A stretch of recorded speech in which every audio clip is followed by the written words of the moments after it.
تحديثات جديدة، إضافات جديدة في الواتساب الذهبي هتبهرك حرفيا. كل اللي عليك لو لسه جديد معانا في القناة ادخل اشترك في القناة وفعل زر الجرس على الكل، وتعالى نشوف الإضافات أو التحديثات الجديدة اللي موجودة في الواتساب الذهبي. كل اللي عليك هتمسك الموبايل بتاعك بالشكل ده كده، تمام. بعد كده تدخل على الواتساب الذهبي، بعد كده تضغط على الثلاث نقاط، بعد كده هتجيب إضافات الذهبي، بعد كده تجيب الحماية والخصوصية، وهنبدأ نطلع لحد ما نوصل لهنا. هنا بيقول لك الحالة لا تخبر الشخص إنك شهدت الحالة بتاعته. يعني لو حضرتك فعلت الخيار ده، تمام، واي صديق عندك حاطط حاله انت دخلت اتفرجت على الحاله بتاعته، مش هيظهر عند صديقك ده انك انت شفت الحاله. يعني هتدخل تشوف الحاله وكانك مخفي، مش عارف انك شفت الحاله بتاعته. تمام. دي اول حاجه اللي هو ايه، بيقول لك لا تخبر الشخص انك شاهدت الستوري بتاعه او الحاله بتاعته. تاني حاجه يا شباب، لو فعلت الخيار ده بالشكل ده كده اللي هو منع حذف الحالات، لن يستطيع الاشخاص حذف حالاتهم من عندك. يعني كمثال صديق عندي حاطط حاله، فلما حط الحاله ما عجبتوش راح دخل حذف الحاله فحذفها من عنده، خلاص المفروض تتحذف من عندنا كمان؟ لا، طالما انا فعلت الخيار ده اللي هو منع حذف الحالات، يبقى الحاله اللي هو حطها وحذفها من عنده مش هتتحذف من عندي، وهيبان عندي ان الحاله شغاله ومفيش اي مشكله، ولكن هتلاقي فيها علامه البلوك كده من تحت ان هو الشخص ده حذف الحاله، ولكن هي ما اتحذفتش موجوده عندك انت، لانك انت تستخدم واتساب الذهبي ومفعل خيار منع حذف الحالات. تمام. ثالث حاجة يا شباب هنا الدردشات، منع حذف الرسائل، إيقاف إمكانية الأشخاص الآخرين من حذف الرسائل في محادثتك.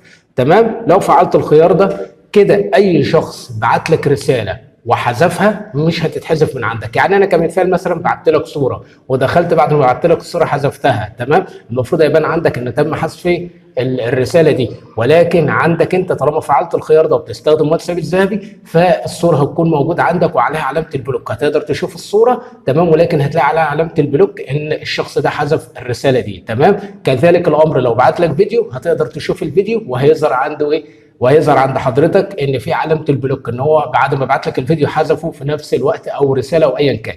يعني بالبلدي كده اي شخص يبعت لك رساله وحضرتك مفعل منع حذف الرسائل في الواتساب الذهبي، فاي حد يبعت لك رساله ويحذفها مش هتتحذف من عندك وهتقدر تقراها او هتقدر تشوفها كمان. تمام. طيب بعد كده يا شباب هنيجي عند رابع حاجه هنحددها كده اللي هو عرض وقت الحذف، اظهار وقت حذف الحالات والرسائل بالتفاصيل. يعني حضرتك لو فعلت الخيار ده هيبدا يعرض لك وقت الحذف، يعني حد بعت لك حاجه حذفها سواء في الحالات او الرسائل هيبدا يبعت لك تفاصيلها بالظبط اللي هو عرض وقت الحذف. يعني انا حذفت الحاله الساعه 1 هيبدا يظهر لك ان تم حذف الحاله الساعه 1، تمام، تم حذف الرساله الساعه 1 ويجيب لك التفاصيل بتاعتها. تمام. طيب بعد كده يا شباب اظهار صحين الازرق فقط بعد الرد، عند الرد على شخص يرى انك قرات الرساله في نفس الوقت. لو انت فعلت الخيار كده، تمام، وحد بعت لك رساله وانت قرات الرساله في نفس الوقت اللي اتبعتت لك فيها ومش حابب ترد عليه النهارده، هترد عليه بكره، بعد بكره، بعد ساعتين ثلاثه، بعد 5 ساعات، مش هيظهر عنده انك شفت الرساله. ليه؟ لان مش هيظهر عنده الصحين باللون الازرق. تمام. هيظهر امتى بقى الصحين باللون الازرق؟ اول ما تيجي تكتب له الرساله وترسلها له فخلاص راحت له الرساله، فيظهر كده ان انت شفت الرساله في نفس الوقت. يعني انا كاني شفت الرساله اهو، هو بعت لي رساله وانا شفتها ورحت بعت له على طول في نفس الوقت، ولكن هو بعت لي الرساله والرساله ديت قعدت معاه ساعتين ثلاثه. يعني اول ما جت لي الرساله انا شفتها بالفعل لكن ما ردتش عليها في نفس الوقت، رديت بعد ساعتين ثلاثه، بعدها ب 24 ساعه، بعدها ب 48 ساعه. تمام. فمجرد ان انا بدات ارد عليها وارسل فخلاص بيظهر عنده اللي انت يا دوبك شفت الرساله وبعت له، فلازم تفعل الميزه دي جميله جدا. تمام. هنا بقول لك تفعيل وضع الشبح، يمكنك من اخفاء صحين الاستلام بدون تاخير في الوصول للرساله. لو فعلت الخيار ده حضرتك طبعا لو بتستخدم الواتساب الذهبي وفعلت الخيار ده، انا دلوقتي كمثال مثلا بعت لك رساله فبيظهر عندي صحين لو انت متصل بالانترنت. طب لو حضرتك شفت الرساله بيظهر عندي صحين باللون الازرق، صح كده؟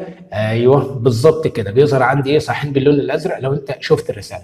طيب لو حضرتك بقى مفعل وضع الشبح ده، انا بعت لك رساله هيبدا يظهر عندي صح واحد ان حضرتك مش متصل بالانترنت. تمام. هيظهر عندي ايه؟ صح واحد ان حضرتك مش متصل بالانترنت. تمام. رغم ان الرساله استلمتها وشفتها والمفروض اول ما استلمتها يجي لي صحين، والمفروض كمان اول ما شفتها يبدا يجي لي ايه؟ يجي لي صحين باللون الازرق، ولكن لا جالي صحين ولا جالي صحين باللون الازرق. رغم اللي انت شفت الرساله فهو جالي صح واحد، ان انت مش متصل بالانترنت. بصراحه تحديثات رائعه جدا جدا. اتمنى طبعا لو استفدت من الفيديو لا تنسى الاشتراك في القناه وتفعل زر الجرس على الكل، وتسيب لي كومنت اسفل الفيديو لو في اي مشكله واجهتك. اشوفكم في فيديو جديد. السلام عليكم.